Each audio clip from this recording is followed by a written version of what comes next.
polskie.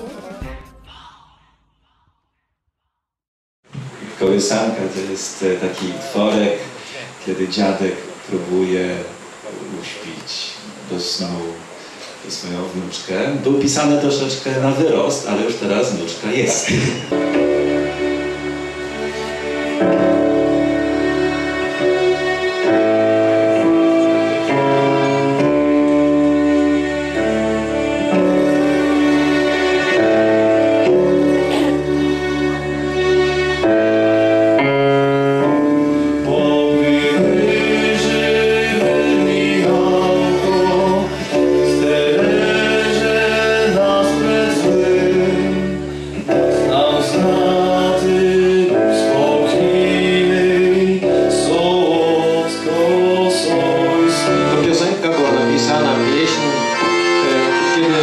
Dzieci wyjeżdżały z domu, kiedy wyjeżdżała najmłodsza z domu, szła do świata, najmłodsza córka, Julia.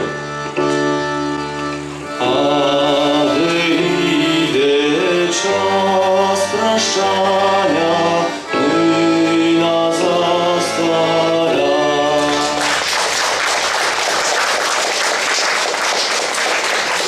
Dziękuję, dziękuję i oddaję Ci głos. Dzięki piękne Petro, dzięki młodym muzykom, dziękuję. Młodzi, prawda?